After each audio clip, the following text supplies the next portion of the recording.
Bonjour à toutes et tous, je suis Juliette Mandrin, j'ai 44 ans et je suis donc la cofondatrice d'Elboss.fr.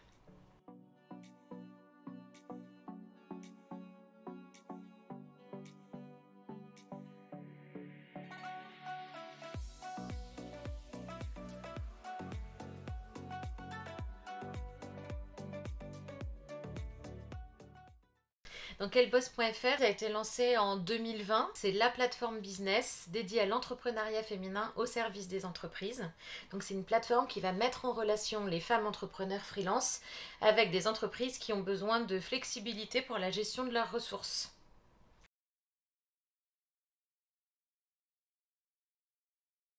Donc Elboss.fr, c'est un outil digital, une plateforme qui met en lien les femmes freelance et entrepreneurs avec des entreprises qui ont besoin de renfort. Donc c'est vraiment un double tunnel avec côté Elbosseuse un dépôt de profil, le moyen d'échanger avec le client via de la messagerie, de faire un devis, une facture et puis ensuite du coup de faire sa prestation directement. Et puis on a vraiment décidé de lutter contre la précarité des femmes freelance, donc on a aussi de l'assurance, de la prévoyance et une garantie de paiement à 10 jours. Et côté client, c'est super facile aussi, vous déposez une mission, vous recevez des devis, vous démarrez et à la fin il n'y a plus qu'une facture et c'est parti.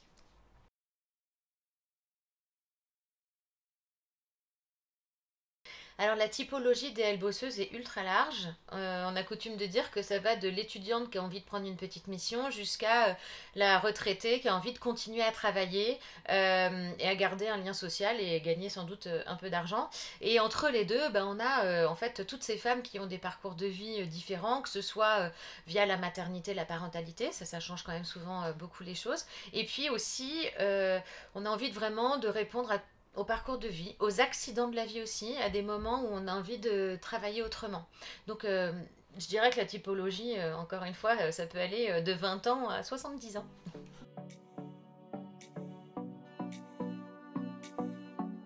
Pourquoi? Parce que moi, en fait, il y a 2 ans et demi, j'ai cherché à changer de voie professionnelle après avoir été salariée pendant quelques années. Ça ne me correspondait pas du tout. Et du coup, je me suis intéressée aux plateformes, au monde des freelances, etc. Et je me suis rendu compte que des plateformes dédiées aux femmes n'existaient pas. Et de l'autre côté, mon associé, qui lui est chef d'entreprise dans les assurances, se rendait compte très souvent que ses clients, en fait, avaient vraiment besoin d'accompagnement sur du renfort ponctuel, flexible. Et ils ne trouvaient pas. Le CDD, c'était trop contraignant, l'intérim trop cher. Et donc, on s'est dit, il y a vraiment un vivier de femmes à mettre en relation avec les entreprises et c'était juste une évidence. Et la petite anecdote, c'est que mon associé c'est mon compagnon et que tout ça s'est fait dans la cuisine un soir en rentrant du boulot après les embouteillages et je me suis dit stop, ça suffit, il faut trouver autre chose.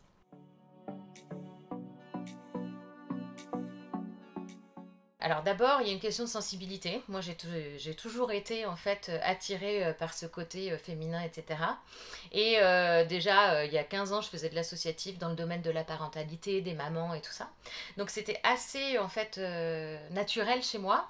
Et puis après, je me suis rendu compte en m'intéressant encore davantage à l'actualité que c'était un vrai enjeu de société, que les problématiques de mixité, d'inclusion, d'égalité homme-femme, d'égalité professionnelle étaient un vrai sujet et qu'avec Elboss, on pouvait répondre aux enjeux des entreprises pour cette question en fait avec un vivier de compétences qualifiés, experts et puis quand on est sa propre boss, forcément on est super engagé.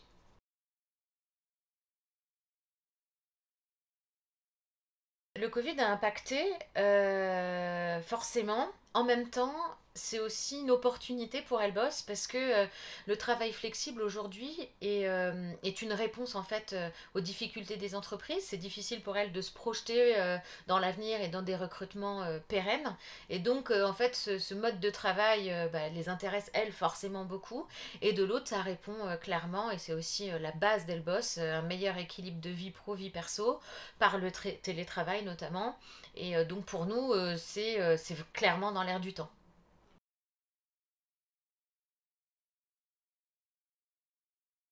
Donc nous, on est incubé chez Willa, en fait, qui est le premier incubateur au féminin qui se trouve à Paris et qui nous permet justement d'échanger d'abord avec d'autres incubés, hein, sur des différents niveaux de programmes, d'accéder à des experts et puis d'assister à des ateliers. Et là, nous, on est sur un sujet de levée de fonds, donc autant vous dire que bah, ça remue pas mal et puis ça permet de se poser beaucoup de questions. Donc c'est essentiel d'être accompagné sur ce sujet.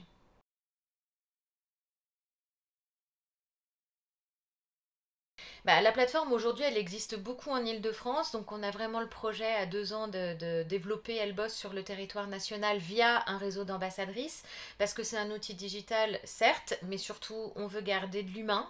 Derrière, on a une équipe, on a un super support client, et c'est en ça qu'on veut être différent des autres plateformes. Et puis on veut garder cette proximité et vraiment cette idée de communauté avec les femmes entrepreneurs, qu'elles puissent avoir des lieux où échanger, se rencontrer, sortir de l'isolement de la femme entrepreneur.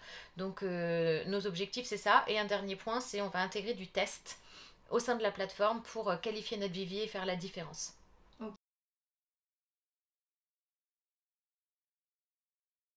Des moments de fierté, il y en a eu plein, notamment bah, tout ce qui est presse, parce que ça c'est quand même très nouveau de passer dans BFM Business ou de faire un article pour Challenge comme bah, on l'a fait hier par exemple, ou même vous aujourd'hui.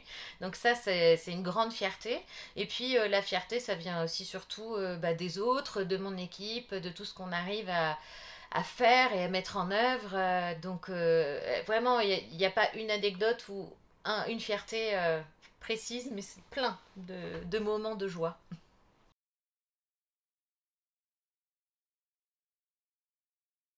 En 3 mots, alors je dirais les autres, le partage et puis la performance.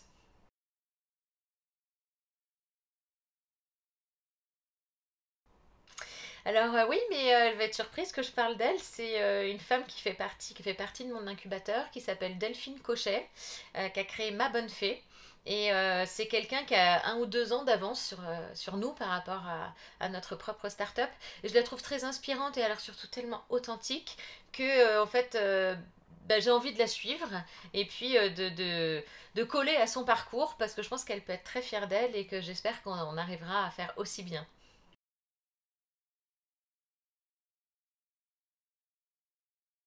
Bah, les femmes déjà, les femmes m'inspirent énormément. Et puis la force qu'on a, et puis toutes les compétences qu'on a pu développer durant toutes nos vies. Et ça, c'est vraiment... On parlait de mantra tout à l'heure. Alors, c'est pas mon mantra, mais c'est celui qu'on veut mettre dans Elboss. C'est-à-dire, eh ben, en fait, on a toutes des tas de compétences qu'on n'a pas forcément encore révélées, mais qu'il faut aller chercher. Donc ça, c'est hyper important d'arriver à les identifier, à les mettre en valeur et à les vendre.